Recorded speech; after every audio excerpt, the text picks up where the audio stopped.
Qual de nós não tem nenhum defeito? Qual de nós não tem uma virtude? Precisamos só achar um jeito de suavizar o lado rude. Vamos ajudar-nos mutuamente e somar as nossas qualidades para fazer um mundo diferente e tirar a força da maldade. Um dia todos nós seremos anjos. Vamos trabalhar e acreditar que no futuro nós seremos anjos, num planeta onde o amor, unicamente o amor, há de reinar. E assim será. A felicidade só começa quando cessam as desigualdades, quando todos compartilham sonhos e não usam mal a liberdade. O mestre falou: sede perfeitos, e nos ensinou essa lição, que somente o amor será eterno. Nele está a nossa salvação. Um dia todos nós seremos anjos. Vamos trabalhar e acreditar que no futuro nós seremos anjos, no planeta onde o amor, unicamente o amor, há de reinar. E assim será.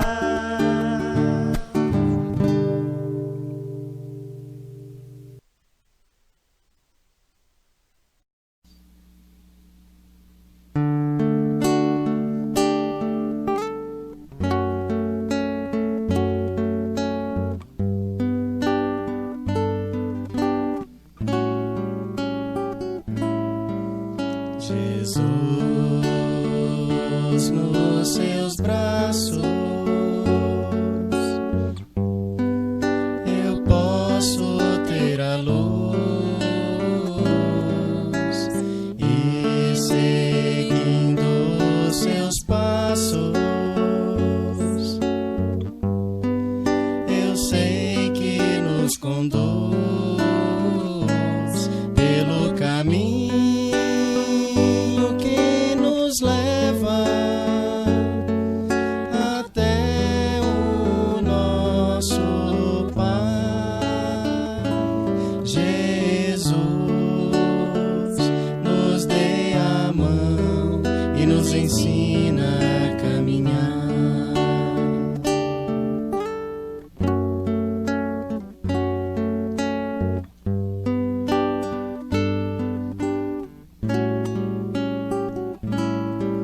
Jesus, às vezes choro e me pego a duvidar da paz que nos prometestes. Quando soubermos amar, mas mestre, mesmo junto às quedas, eu posso te encontrar. Jesus, nos dê a mão e nos ensina a confiar.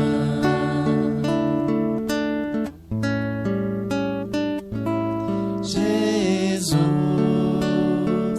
nos dê a mão e nos ensina a amar.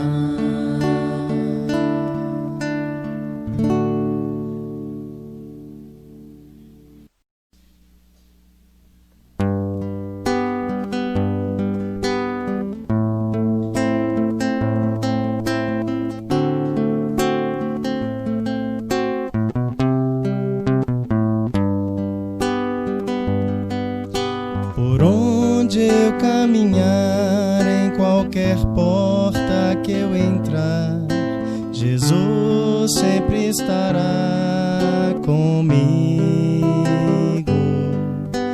E a quem eu encontrar, eu sempre hei de falar: Jesus é o meu melhor amigo.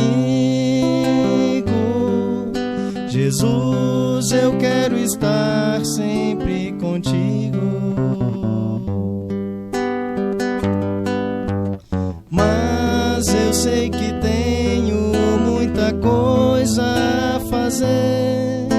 A paz que eu quero ter, devo primeiro oferecer. Devo perdoar e amar a todos como irmãos. Sei que o que eu plantar devo colher, mas com Jesus hei de vencer. Se acontecer de na estrada eu me perder, no amor de Jesus eu tenho abrigo. As nuvens passarão e por mais densa a escuridão, o sol há de aquecer o meu sorriso. Jesus, da tua luz como eu preciso. Mas eu sei que tenho muita coisa a fazer. A paz que eu quero ter, devo primeiro oferecer.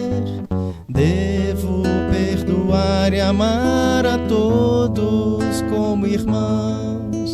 Sei que o que eu plantar, devo colher, mas com Jesus hei de vencer. Mas eu sei que tenho muita coisa a fazer.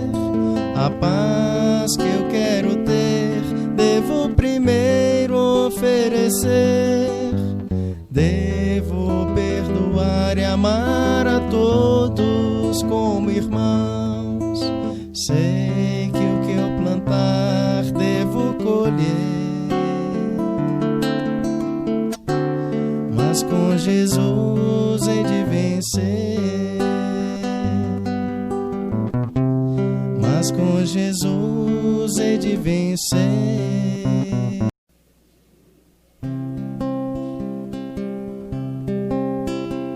Se a tua mão estiver na minha mão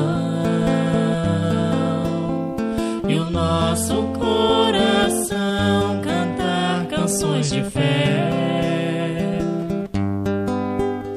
se nós dissermos que queremos hoje ainda ver o sol,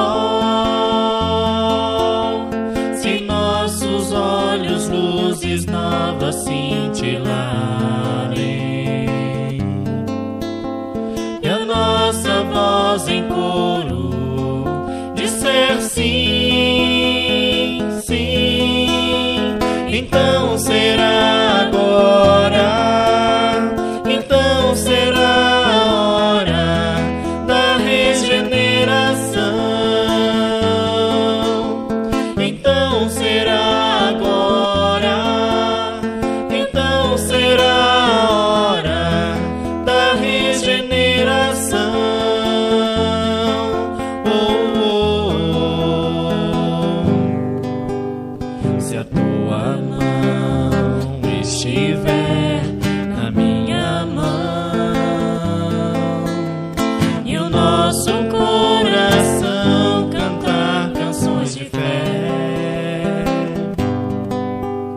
se nós dissermos que queremos hoje ainda ver o sol, se em nossos olhos luzes novas cintilarem e a nossa voz em coro disser sim, sim, então será agora, então será a hora da regeneração. Então será agora, então será a hora da regeneração. Oh, oh, oh, regeneração.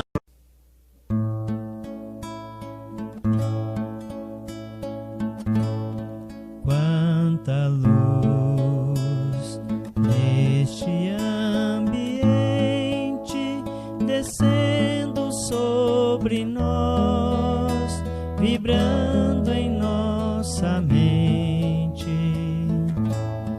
Quanta luz quando assim em prece, como a alma cresce aos olhos de Jesus. Quanta luz, pois em oração a voz do Mestre fala em nossos corações. Quanta luz descendo sobre nós. Quanta luz, quanta luz.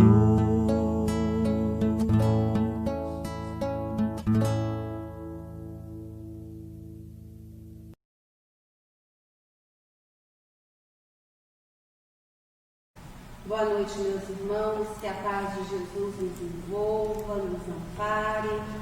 Nos desculpamos pela demora, mas é a internet. Quando a internet resolve não funcionar, nós temos que aguardar, né? Mas vamos então iniciar a nossa reunião e convidamos a todos para que possamos fazer a nossa prece inicial. Fechemos os nossos olhos, acalmemos e lembremos da doce figura de Jesus, o nosso Mestre querido. Senhor Jesus, nós aqui nos encontramos em Teu nome e pedimos-te, Senhor, a Tua permissão para iniciarmos a nossa reunião desta noite. Pai nosso que estais nos céus, santificado seja o vosso nome. Venha a nós o vosso reino. Seja feita a vossa vontade, assim na terra como nos céus. O pão nosso de cada dia dá-nos hoje, Senhor. Perdoai as nossas ofensas, assim como nós perdoamos a quem nos tem ofendido. Não nos deixeis cair-nos em tentação, mas livrai-nos de todo o mal. Que assim seja, graças a Deus, e que Deus seja louvado. E assim nós convidamos a nossa companheira Magda para que possa fazer o estudo da noite de hoje.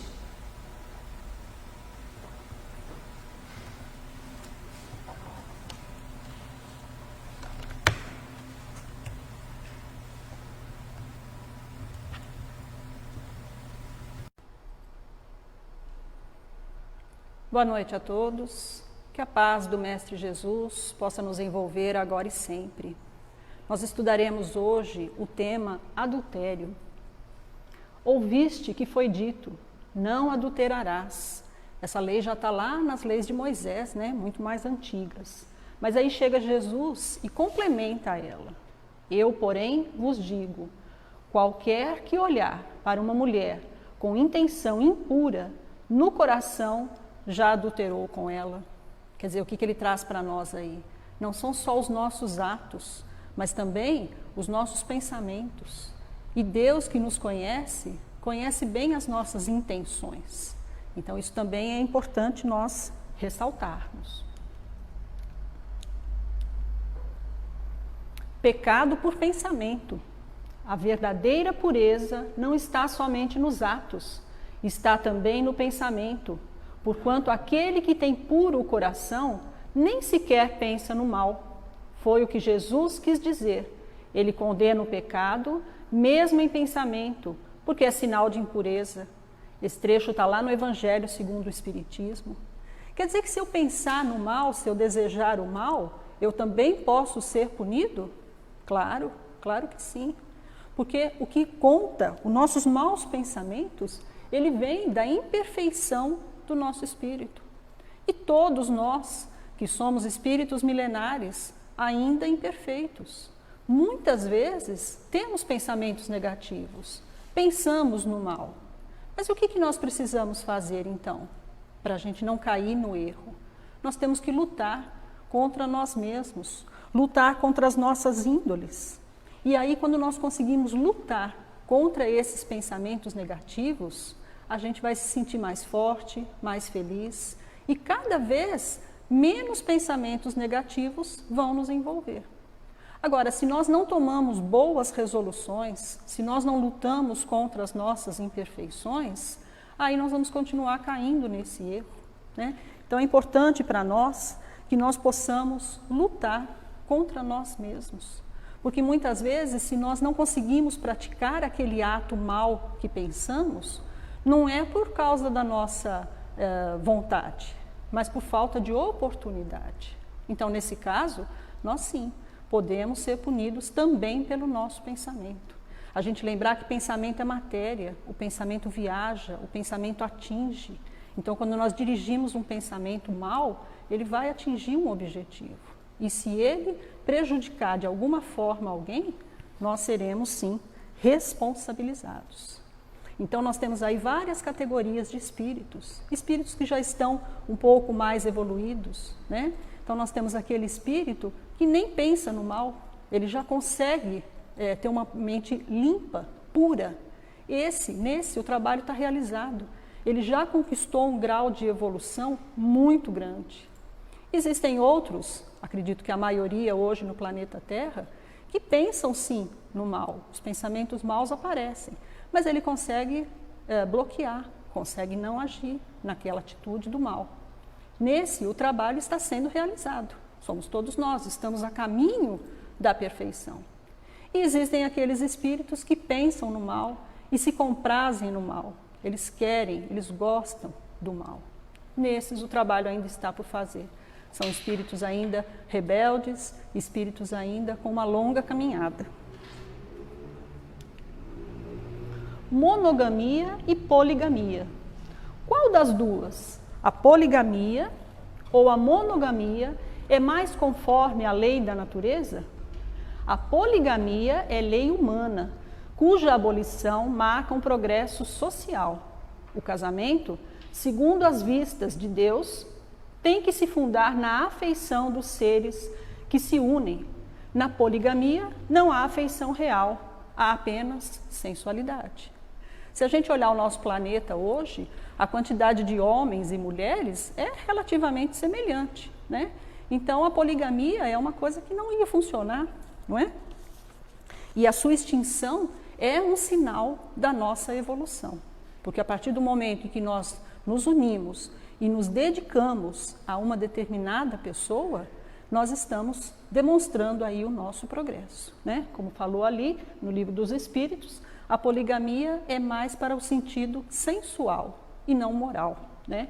E o casamento, que a gente sabe, é um compromisso que nós assumimos antes de reencarnarmos, né? Então nós temos que cumprir muito bem esse compromisso que nós assumimos lá com Deus. O Instituto do Casamento. O casamento, ou a união permanente de dois seres, como é óbvio, implica o regime de vivência, pelo qual duas criaturas se confiam uma à outra no campo da assistência mútua. Está lá no livro Sexo e Evolução. Então, não é a instituição casamento, né, daquela que a gente vai aqui no cartório ou vai numa igreja e realiza uma cerimônia. Não, o casamento, ele é muito mais do que isso. Ele não é um compromisso jurídico, né? Ele é um compromisso emocional, né? E se a gente abolir o casamento, a gente vai estar dando uma demonstração de uma regressão na nossa evolução, né? Então isso está lá também no Livro dos Espíritos, Allan Kardec traz para nós. O contrato do casamento é um contrato feito de consciência para consciência, de alma para alma, de coração para coração, independente das leis do homem. É que nós vivemos numa sociedade, nós precisamos de algumas regras, né? Então precisamos de algumas normas que organizem aquilo, né? Para que aquilo funcione de acordo com as leis jurídicas. Mas o nosso casamento, a nossa união, ela é muito mais profunda. E ela traz sérios compromissos, né? Compromissos entre essas duas pessoas. Depois vem os filhos, compromissos entre essa família, né? Esses compromissos podem ser materiais, afetivos, morais, espirituais e kármicos, né? Então a gente vai falar assim, mas o meu casamento ele é difícil, é uma pessoa difícil. Sim, porque são pessoas com as quais a gente precisa conviver, precisa resolver pendências do passado. Nós temos aí várias responsabilidades. E depois vem os filhos, aí as coisas podem se complicar um pouco mais, porque aí a gente tem novas responsabilidades. Nós temos que encaminhar esses espíritos que nos foram emprestados por Deus para o bom caminho. E a nossa união entre marido e mulher tem que ser importante na condução desses espíritos.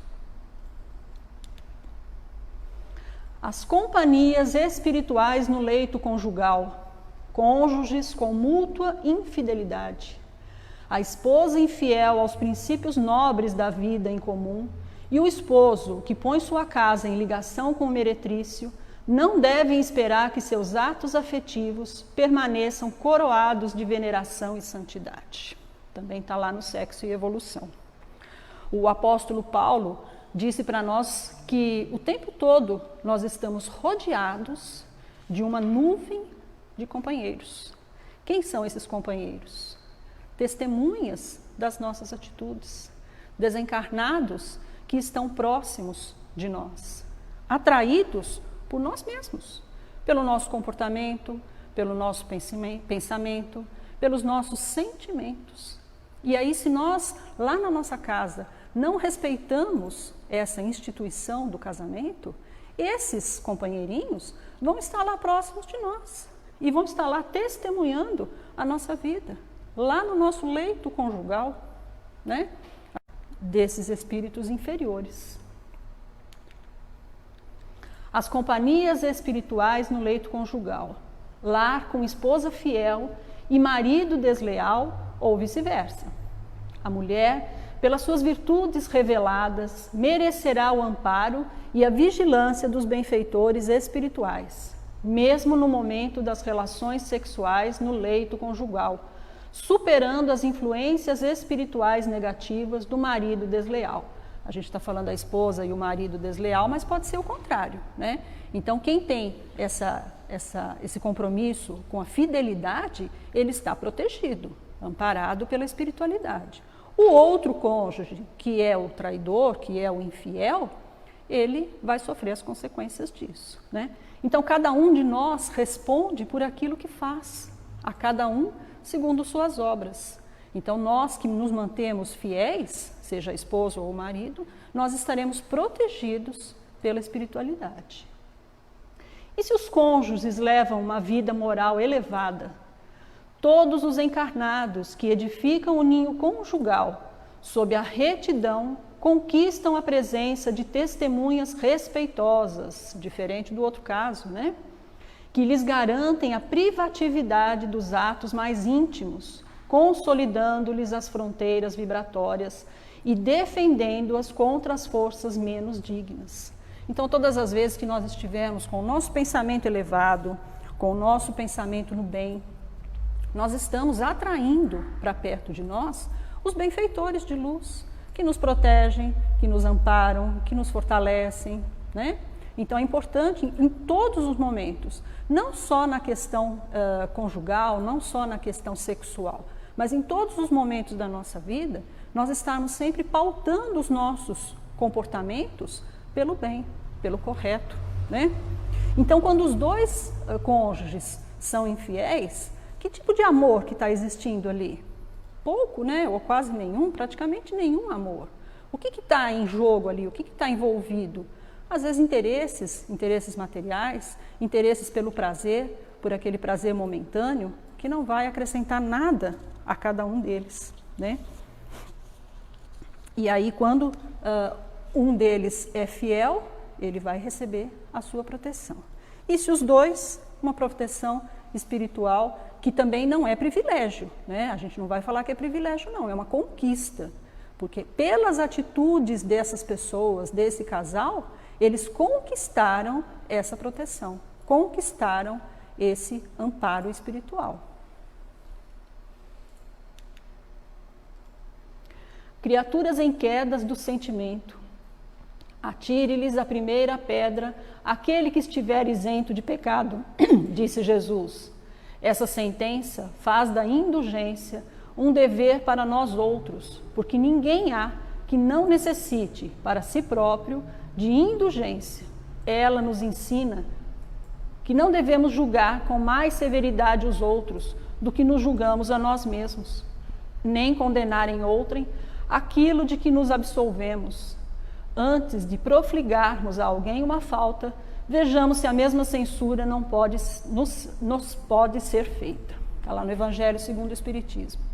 Essa passagem é uma passagem maravilhosa, né, de Jesus, onde a mulher adúltera foi trazida em praça pública e apresentada a Jesus. Eles queriam testar Jesus, porque Jesus era diferente, eles achavam que ele era contra as leis. Então apresentaram a mulher adúltera, dizendo que ela tinha sido pega em adultério e que a lei mandava que ela fosse apedrejada até a morte. Jesus, conhecendo os nossos corações e as nossas intenções, disse: essa é a lei? Então apedrejem. Se essa é a lei, que se cumpra a lei. Mas atire a primeira pedra aquele que estiver livre de pecado. O que aconteceu? Não sobrou ninguém, né? Porque nós não estamos livres de pecado, né?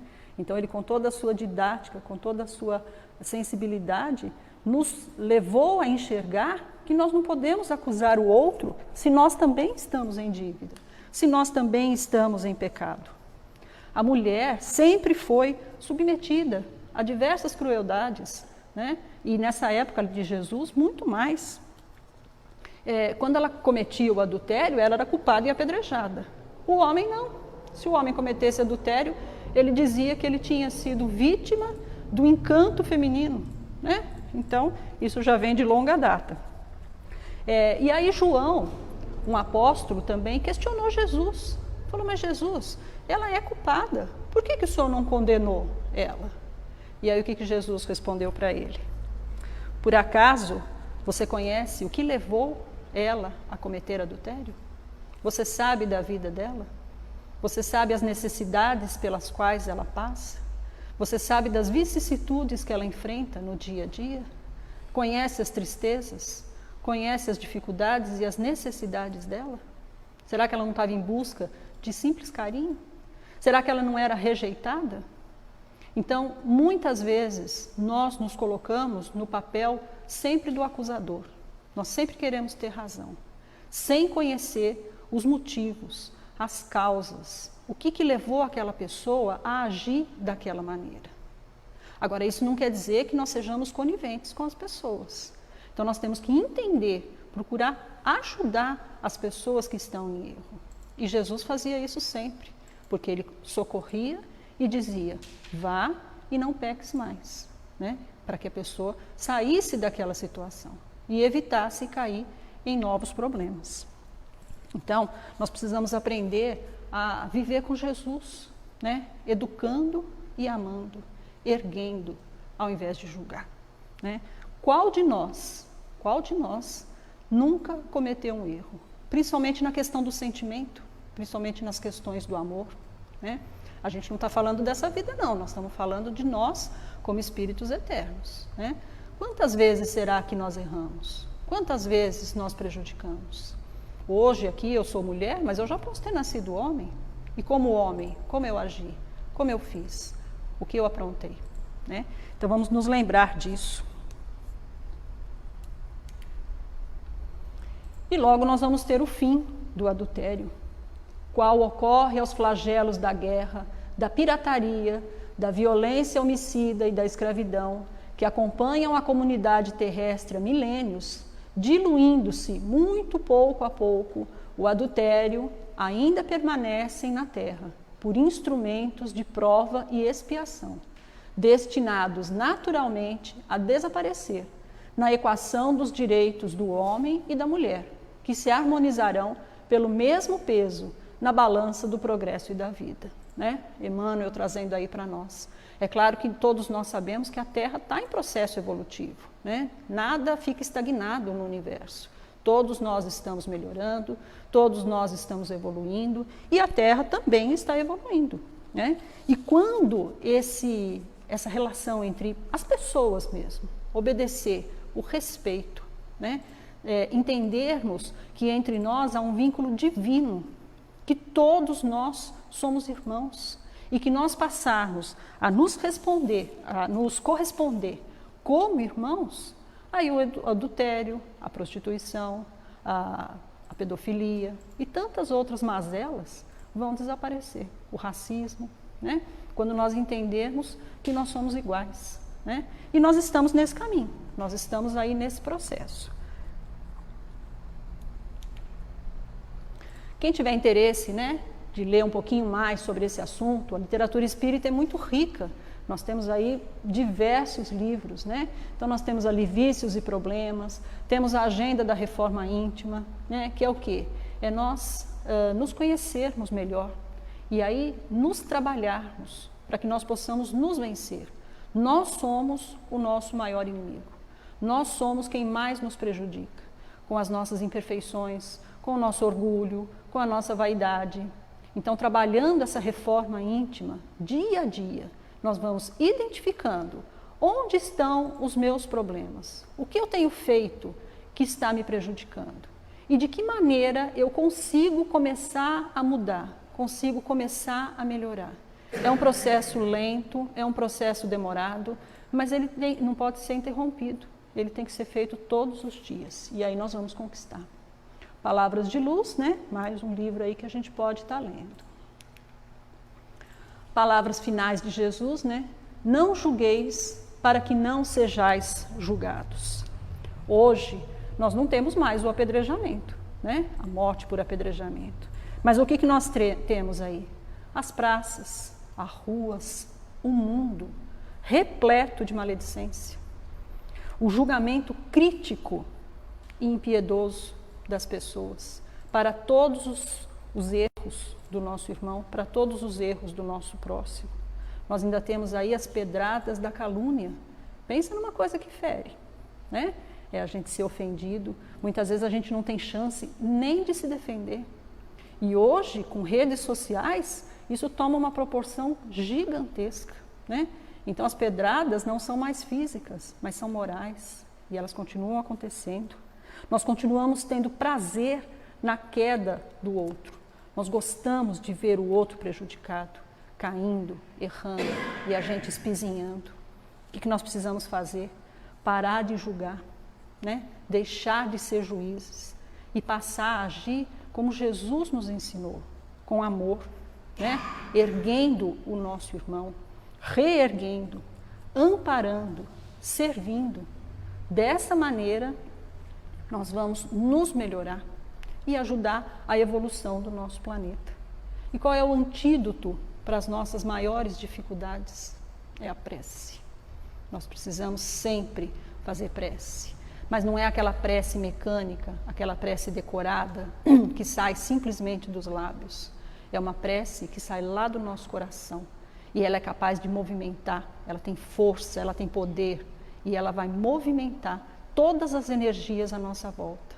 Através da prece, nós estaremos protegidos contra esses maus pensamentos.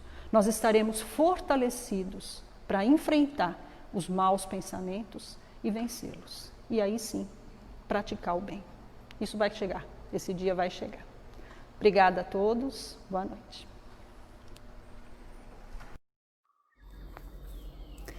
Nos preparemos para o momento do passe e fluidificação das águas. Coloque um recipiente com água limpa para ser fluidificada. Irmãos, não importa aonde você está, quais as dificuldades que está enfrentando, Jesus está sempre pronto para vir em nosso socorro. Coloque-se de maneira confortável, que lhe facilite a concentração e a receptividade. Respire lenta e tranquilamente. Inspire, expire. Inspire, expire. Encha seus pulmões de ar e solte bem devagar. Deixe que energias de tranquilidade e paz penetrem seus pulmões, circulem por todo o corpo. Sua alma, em harmonia com o corpo, se sente tranquila e em paz. Mentalizemos a passagem de Jesus. Dia claro, os raios dourados do sol iluminam a paisagem alegre de Cafarnaum. Casario branco, trepadeiras multicoloridas e pássaros saltitantes enchem a paisagem de otimismo. A notícia das curas atraía a multidão dos necessitados. Subitamente Jesus aparece, esguio e belo. A túnica desce-lhe até os pés. Ao pôr do sol, todos os que tinham doentes atingidos de males diversos traziam-nos, e ele, impondo as mãos sobre cada um, curava-os. Assim narra o evangelista Lucas. Mentalize Jesus se aproximando de você. Ele impõe as mãos amigas sobre a sua cabeça. Perceba que de suas generosas mãos caem uma cachoeira de águas claras e puras, vindas do seu amor a te banhar. Derramam-se em sua cabeça, descem pelos ombros, banham todo o seu ser, te trazendo paz, serenidade, equilíbrio. Limpam todas as impurezas e te pacificam. Sinta estas águas te banhando, limpando. Respire. Mentalize agora Jesus como sol diante de você. Sua luz, seu calor te envolvem. Sinta as energias curadoras que emanam do Cristo em sua direção. Ele ouve as suas preces. Confie nele. Seu amor é infinito e te acompanha e protege, oferecendo de tudo o que necessitas. Confie. Absorva as energias curadoras de Jesus. Sua luz te envolve. Sinta essas energias percorrendo todo o seu corpo. Sinta-se fortalecido e em paz. Senhor Jesus, divino amigo, estende as tuas mãos generosas, Senhor, e transforma estas águas em remédio para os nossos males físicos e espirituais. Guarda-nos, Jesus, em sua paz. Estende as vibrações de amor em benefício do meu lar, Senhor. que aqui possa reinar a paz, a saúde, a tranquilidade. Nós lhe rendemos graças, Jesus, fica conosco hoje e sempre, graças a Deus. Faça uso da água fluidificada.